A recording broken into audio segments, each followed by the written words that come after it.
Hi guys, welcome to a video, and in today's video I just wanted to do a deep dive into the film Portrait of a Lady on Fire. Not only is this film one of my favourites, but it also contains an interesting number of themes and allegories. This video explores some of these themes and also the deeper meanings that the director Celine Sciamma threaded into this beautiful tapestry of a film. Nicely put, me! Okay, enjoy! The most prominent theme that runs through this film is the relationship between the artist and the muse. Sciamma wanted to get rid of the idea of the muse being a silent, fetishized woman and show that the muse is very much involved in the co-creation of art. This is especially prevalent given the time period the film is set in, where women were restricted in their artistic expression. Sciamma portrays this power imbalance between the artist and the muse in the film, and then repairs it with the evolving relationship between the two women. Sciamma says her goal was to portray this and create a love story and a dialogue with equality. Another reoccurring theme in this film is the Greek myth of Eurydice and Orpheus. There are various versions of the myth, but it more or less revolves around the story that Eurydice and Orpheus were a couple who were fated not to last. Eurydice dies, and Orpheus travels to the underworld to find her.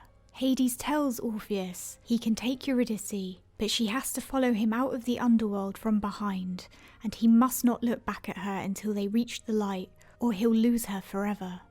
As they travel, Orpheus starts to doubt both Hades and his faith, and fearing he's been tricked, he looks back at Eurydice, and as he does so, she's dragged back to the underworld and to Hades forever.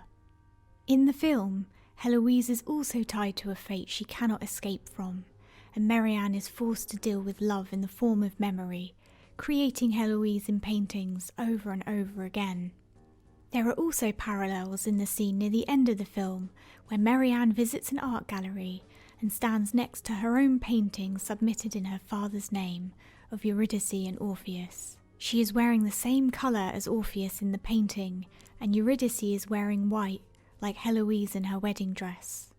Earlier, in the film, Heloise appears behind Marianne in a wedding dress, and she disappears every time Marianne turns around to look at her, also alluding to the myth and their fated unhappy ending. Sciamma said she wanted to play with the Greek myth throughout the film and found the previous feminist critiques surrounding it interesting. Page 28 is significant in this film. On one of their last nights together, Marianne sketches a portrait of herself inside a book on page 28. Initially, they chose page 28 as it was supposed to be the character's age, but they later cut that out. However, it is possible that there is another connection with the number 28, as Celine Sciamma was that age when she first met Adele and they were working on their first film together. At the end of Portrait of a Lady on Fire, Marianne sees a portrait of Heloise, where she is holding a book with page 28 visible. This is a reminder of their time together, and one of their many non-verbal love languages to each other. Sciamma says she chose the music of Vivaldi in the film because of the nostalgia it brings, but also because of the paradox of the piece. Summer, the name of the piece, is about a beautiful day interrupted by an incoming storm. We first hear this piece when Marianne plays it for Heloise, since Heloise mentions that her favourite part of living in the convent was the music. At the end of the film, the audience is made to sit and watch Heloise listen to this piece again for a long period of time, whilst it quite clearly evokes emotions in her. Portrait of a Lady on Fire is notably without a film score. This is because Sciamma wanted the rhythm of the film to come through in the actions between the two women, and a lot of the scenes were specifically choreographed for this. She also wanted the audience to sit with their own emotions and thoughts in the silences. In the bonfire scene, a group of women are singing, and it can be roughly translated from Latin as "I cannot escape," which has obvious connotations towards Heloise and her upcoming marriage, the love between her and Marianne, and also the larger state of women in that period. The same chant can be heard in the credits of the film, alluding to the women never escaping the memory of each other. The abortion scene. Sciamma references the quote, "There is not a museum in the world where there is a painting called The Abortion." Historically, women were cut off from being artists, and so they were denied the opportunity to represent themselves in art. What we see in the film is an opportunity to recreate the image of abortion, which was a reality for many women in that period that has gone unseen. Syama says it was important to have an abortion scene and also represent the importance of representing it in the film. She also explains that the maid Sophie is only ever in a scene when she has something to say. She is never just there as an accessory. The film is also renowned for its female gaze. Marianne and Heloise are only seen through each other's eyes in the film, and we watch the film through them watching each other, one intently examining the other. The focus on this film is the quiet intimacy between the two women, rather than the overtly physical between them. Syama also says the film is about the pleasure of women thinking and debating, especially in the scene where they are discussing the myth of Eurydice and Orpheus.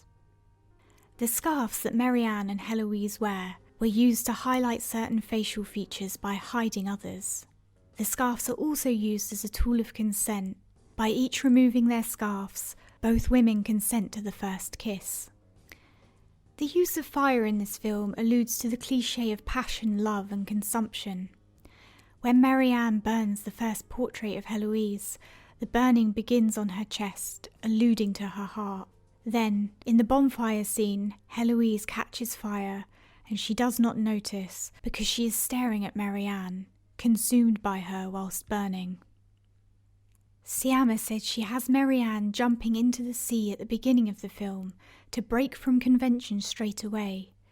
In the way of a woman breaking convention at the beginning, it sets the tone for the rest of the film. And lastly, some small fun facts about the film.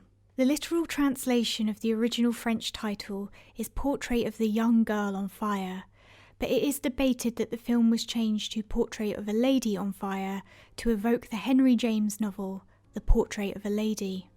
The paintings by Marianne in the film were created by a painter named Hélène Delmer. The actor who played Marianne is actually left-handed. And finally, this film is the third collaboration between Adèle Haenel and Céline Sciamma.